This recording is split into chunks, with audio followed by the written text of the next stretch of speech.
Olá, queridos, que a graça e a paz de Deus e de Cristo nos alcance nesse dia, que sejamos agraciados com a unção do Espírito do Senhor no nosso viver diário. A você que tem nos acompanhado aí a nossa série de estudo, a você que, quem sabe, tem assistido pela primeira vez, estamos trabalhando a série Voz que Clama, História e Profecia. Trabalhamos aí pelo menos 48 temas do Antigo Testamento, estamos aí também trabalhando o Novo Testamento, onde já trabalhamos os 4 evangelhos, 38 temas, e estamos no livro de Atos, capítulo aqui 19, falando de Paulo em Éfeso, a terceira viagem missionária.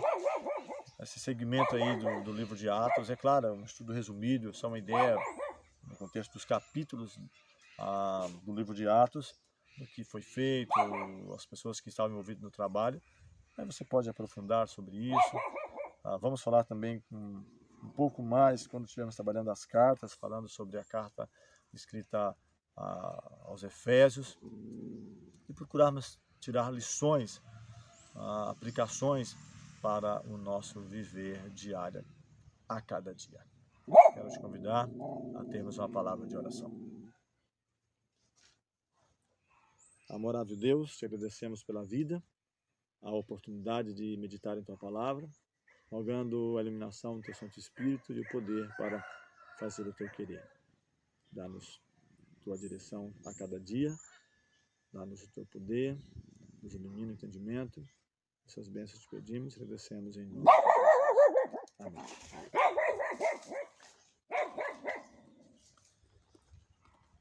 Ainda no capítulo 18 do livro de Atos, a partir do versículo 24, fala sobre a terceira viagem missionária de Paulo, fala sobre Apolo em Éfeso. Aparece um novo personagem que teve um trabalho importante. Aliás, na carta aos Coríntios, Paulo faz menção a isso, onde a igreja ficava comparando: eu sou de Paulo, eu sou de Apolo, eu sou de Pedro, eu sou de Cristo. Paulo até menciona: está Cristo dividido? Foi Paulo crucificado por vós, ou fosse batizado em nome de Paulo ou de Apolo? Ele menciona que eu posso ter plantado, Apolo regado, mas é Deus quem dá o crescimento. Portanto, nem quem planta, nem quem rega é alguma coisa, mas sim Deus que faz com que a planta cresça, floresça e produza frutos. Então havia um partidarismo, escolhendo: eu prefiro esse, prefiro aquele, quem sabe por a sabedoria humana, por eloquência, ou por algum dom em especial que identifica com aquela pessoa, por ter sido, quem sabe, o primeiro a ser enviado, ou o último. Não vou entrar em detalhes sobre isso. E aqui diz que nesse meio tempo, versículo 24, capítulo 18 ainda, chegou a Éfeso um judeu natural de Alexandria, chamado Apolo, homem eloquente e poderoso nas Escrituras. Então percebe que ele já tinha um certo conhecimento, era poderoso, eloquente, tinha conhecimento das Escrituras. Ele era instruído no caminho do Senhor, sendo fervoroso de espírito, falava e ensinava com precisão a respeito de Jesus, mas conhecendo apenas o batismo de João. Tá? E o versículo 26 diz que ele, pois, começou a falar ousadamente na sinagoga, ouvindo-o, porém, Priscila e Áquila, aqueles que eram companheiros de Paulo, né, de ministério, que também em construção de tendas, moravam juntos ali por um tempo. Paulo nos leva consigo nessa viagem missionária. E diz que, ouvindo eles, tomaram-o consigo e com mais exatidão expuseram o caminho do Senhor. Então, ele tinha um conhecimento, talvez não em todos os pormenores, faltavam alguns ajustes. E podemos até pensar no contexto do próprio apóstolo Paulo. Ele era fariseu, educado, criado aos pés de Gamaliel, como ele menciona, sincero, mas estava equivocado com respeito ao próprio Messias, perseguindo a igreja. E quando ele compreende que as profecias estavam se cumprindo, que aquele que ele havia ali perseguido os discípulos por causa dessa pessoa de Cristo era o Salvador, ele muda completamente a sua maneira de ver. E fica admirado por que os outros também não o viam dessa mesma forma. Então eles orientam. Aqui dá-nos a entender de que Apolo conhecia somente o batismo de João, mas não conhecia os pormenores, quem sabe com respeito ao dom do Espírito, ou à função do Espírito. Tá? E aqui ele é orientado com mais detalhes sobre isso. Apolo, no caso, né, ensina com mais exatidão. Tá?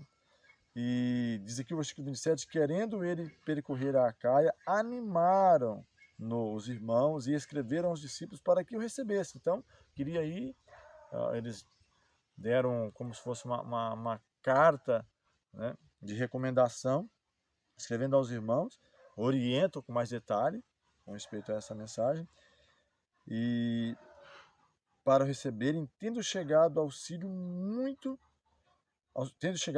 muito aqueles que mediante a graça haviam crido. Então ele serviu como auxílio, né, como mensageiro da palavra do Senhor. Porque com grande poder convencia publicamente os judeus, provando por meio das Escrituras que o Cristo é Jesus.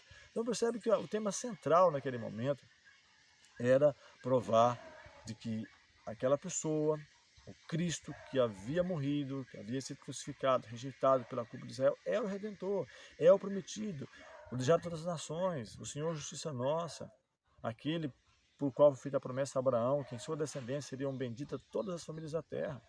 Até mesmo eu falei alguns dias atrás, Isaías 56, 58, não diga o estrangeiro, o eunuco, que se chegar ao Senhor, que abraça a minha aliança, os meus mandamentos.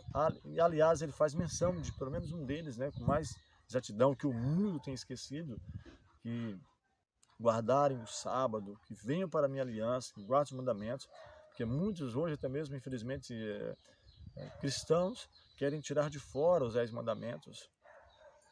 E isso não está correto. Os mandamentos de Deus, ele é atemporal, ele é para todas as épocas, por toda a eternidade, tem a ver com o próprio caráter de Deus, os 10 mandamentos, amor a Deus e amor ao próximo. E aqui diz que, entrando já justamente no tema de Paulo em Éfeso, diz que aconteceu que, estando Apolo em Corinto, Paulo, tendo passado pelas regiões mais altas, chegou a Éfeso, e ali ele acha alguns discípulos que haviam sido evangelizados por Apolo. E Paulo pergunta, recebeste porventura o Espírito Santo quando crestes? E eles respondem, pelo contrário, nem mesmo ouvimos que existe o Espírito Santo, não temos o conhecimento. E quando Cristo dá a comissão evangélica, ele diz, ide por todo mundo, pregar o evangelho, fazer discípulos. Então, ensinando a guardar todas as coisas, fazer discípulos e ensinar a guardar passo a passo, orientar na palavra de Deus. Quais são, como se eu pudesse dizer assim, os pré-requisitos, os pontos básicos para chegarmos e falar convertei, arrepender e converter, para chegar ao arrependimento, à conversão, à mudança de vida. Ele diz, nem mesmo ouvimos que haja Espírito Santo. E ele fala, mas em que é que fosse batizado? Ele respondeu, no batismo de João. E Paulo passa a explicar, olha, João batizou com o batismo de arrependimento, nem fala que quais palavras ele usava, não é esse o objetivo, também não é nem o nosso, ele está usando ou como se fosse usar uma fórmula sobre isso. Já falamos um tema sobre isso, sobre o novo nascimento, caso queira, pode verificar sobre isso. Mas Paulo, então, dá mais detalhes sobre isso, sobre o dom, quem sabe, do Espírito, e diz que, tendo eles ouvido isso, foram batizados em nome do Senhor Jesus. Mas percebe que mesmo assim eles foram batizados em nome do Senhor Jesus. Porque no livro Atos dos Apóstolos, não, pode até ser que utilizasse, mas não há nenhum texto na Bíblia, tanto nos evangelhos que foi dada a ordem, né, já no finalzinho deles ali, ou no livro de Atos que narra os acontecimentos, ou nas cartas, em um momento onde eles têm usado exatamente a fórmula, lá, se é que é uma fórmula, né, que hoje é utilizada como fórmula, em nome do Pai, do Filho e do Espírito Santo.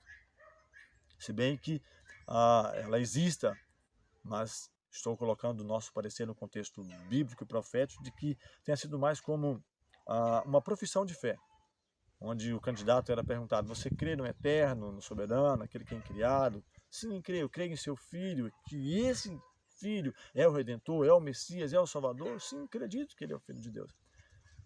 Creia na promessa do Espírito como Consolador, que vai vir, ou que veio, nesse caso, né, já aplicando, para convencer o mundo do pecado, da justiça e do juízo? Sim, creio. Então, aqueles que respondiam positivamente, eles eram batizados em nome do Senhor. Pelo menos é isso que deixa para nós claro no Novo Testamento. Evangelhos, Atos e cartas. Até mesmo o livro Introdução ao Cristianismo fala que o citar em nome do Pai, do Filho e do Espírito Santo passa a fazer parte do segundo, terceiro século, justamente, quem sabe, para dar mais credibilidade à doutrina da Trindade, que já estava adentrando, dando quem sabe, uma remodelada no contexto cristão, né? Ou sendo batizada no contexto cristão ali agora. Porque até mesmo os métodos de trabalho do adversário de Deus, ele passa a usar dessa tecnologia, de usar a palavra de Deus, porque diz que o próprio Satanás, o inimigo, transforma-se em anjo de luz. Ele fez isso com Cristo e os seus ministros e ministros de justiça. Então usa, quem sabe, ali 99 verdades, uma mentirinha pelo meio. Ou quem sabe 9 mandamentos, exclui um mandamento. E os mandamentos, eles se resumem em 2. Amor a Deus, que tem a ver com a primeira tábua, e amor ao próximo, a segunda tábua. E isso resume todos os mandamentos, amor a Deus e amor ao próximo. E diz que, como geralmente era assim que acontecia, com exceção, nós mencionamos o episódio de Atos 10, de Cornélio, até mesmo para quebrar o preconceito lá de Pedro, mata e come, que até mesmo alguns aplicam de maneira contrária, né? Diz que pode comer qualquer coisa agora, e não é isso. Pedro entendeu de que Deus não faz acepção de pessoas, e aqui diz que, sendo batizado em nome do Senhor, impondo as mãos, veio sobre eles o Espírito. Então, batismo nas águas, um símbolo de arrependimento, que, aliás, o batismo nas águas toma um novo, tem uma roupagem daquilo que era no passado da circuncisão, a aliança. Aquele que crer e for batizado será salvo. O batismo nas águas, o símbolo da lavagem, da regeneração, da palavra de Deus, a transformação. E em seguida, então, o dom do Espírito. Cristo foi batizado nas águas e em seguida o Espírito de Deus descendo sobre ele. Diz que em forma corpórea de uma pomba. E até mesmo a menção de que, símbolo dele mesmo, do manso, de humilde. Falamos também com respeito a isso, não vou entrar em detalhes sobre o Pentecostes, ou o dom do Espírito, onde o Espírito ele é representado de diversas maneiras. Não é essencial que entramos em discussão para valer isso ou aquilo, mas é representado como fogo, como água, como poder, como glória, ora como o próprio Eterno, ora como o seu Filho, e assim de diversas maneiras. Na sequência, Paulo diz que durante 3 meses ele frequentou a sinagoga, falava ousadamente, conseguiu ainda pregar na sinagoga, dissertando, persuadindo com respeito ao reino de Deus. Ele consegue por 3 meses fazer isso. Mas o versículo 9 do capítulo 19 diz que alguns deles se mostram empedernidos, endurecidos, descrentes, fala mal do caminho diante da multidão, de novo ali criando problemas. E Paulo aparta-se deles, separa os discípulos e passa a discorrer diariamente na escola de Tirano, um local, não exatamente a sinagoga, mas um espaço em que ele podia pregar. E diz aqui o texto, que o versículo 10, que durou isso por espaço de 2 anos, dando ensejo de que todos os habitantes da Ásia ouvissem a palavra do Senhor, tanto judeus quanto gregos. Então isso é muito importante, isso é uma máxima. Por isso que Paulo foi muito acusado. Paulo entende claramente a questão da justificação pela fé. Vamos falar sobre isso também nas cartas. Fala, somos salvos pela graça, mediante a fé, não vem de nós, é dom de Deus. E ele era aberto a isso, a pregar a judeus, a gregos, a todas as pessoas. Porque a salvação é extensiva para todos. É esse o propósito de Deus. Não é algo que deva ficar somente com um grupo, ou que tem que ter isso ou aquilo. Somos chamados da maneira que estamos, mas não devemos permanecer como estamos. E o versículo 11 diz que Deus, pelas mãos de Paulo, fazia milagres extraordinários. Deus é soberano, é incriado, é eterno. Ele poderia fazer todas as coisas sem depender de mim e de você. Porque ele que criou pela palavra. Haja luz e houve luz. Mandou e logo se fez. Falou e logo apareceu. Mas diz que Deus, pelas mãos de Paulo, Deus quer usar a tua mão, a minha mão. Poderia usar o ministério dos anjos, e usou em muitos momentos, porque diz que os anjos são espíritos ministradores. Isso no contexto do Antigo Testamento, Novo Testamento, livrando da prisão, aparecendo em visão, ou o próprio Senhor, ou quem sabe um anjo, como Paulo diz, vou falar mais para frente sobre isso em Atos, do naufrágio, quando diz que o anjo do Senhor esteve comigo nessa noite, conversou comigo. Então, em muitos momentos, trazendo livramentos, trazendo orientações, consolo, mas diz que Deus, pelas mãos de Paulo, fazia milagres extraordinários. Então, Deus quer utilizar a você, a mim, a nossa esfera de influência. Talvez não sejamos aí um missionário comissionado a ir, como Paulo e os demais, aos maiores centros do mundo. E quando terminarmos o livro de Atos, vamos fechar Paulo em Roma, o centro, a capital do mundo. Paulo sonhava, era projeto, até tinha feito planos. Importa-me também haver Roma. Era o projeto de Paulo, mas ir, quem sabe, liberdade, ele vai acorrentado, não como ele gostaria, mas como o Senhor, na sua sabedoria, o prove levá-lo a Roma. Então Deus, utilizando das mãos de Paulo, fazia milagres extraordinários. Ele quer fazer em tua vida e por você, por mim, milagres extraordinários. Não simplesmente algo sobrenatural, mas transformação de vidas, falar da palavra para que haja transformação. E aqui diz que até mesmo os enfermos eram curados, lenços, aventais do uso pessoal eram levados diante das pessoas e as enfermidades fugiam. E até menciona aqui, a partir do versículo 13, que alguns judeus exorcistas, ambulantes, tentavam invocar o nome de Jesus e até utilizando disso como se fosse um amuleto, né? Ele fala, querendo expulsar os demônios, diz, conjuro-vos por Jesus a quem Paulo prega, usando isso. Diz que os demônios respondem, conheço Jesus e sei quem é Paulo, mas vós quem sois? Então percebe que até os próprios demônios aqui não são ateus, ele sabe quem é Jesus, ele crê quem é Jesus. Ele diz aqui, eu sei quem é Jesus e conheço também quem é Paulo, mas vocês quem são? Então não é por eu usar o nome de uma pessoa, eu estou vindo aqui na autoridade de pessoa, mas se eu não estou com a minha vida em ordem, organizada, consagrada, dedicada, mas vocês quem são? Sei quem é Jesus, sei quem é Paulo, mas vocês quem são? Você acha que é só por usar o nome você vai conseguir realizar algo? É preciso estar preparado, consagrado. Com os próprios discípulos, em alguns momentos aconteceram isso, de não conseguir expulsar demônios, porque estava ali, quem sabe, na sua carnalidade, dissensões, invejas, intrigas, até que eles conseguiram esvaziar-se de si mesmo, do eu, do egoísmo, da inveja, da contenda, permitir que, como o próprio apóstolo escreveu, que Cristo vive em mim.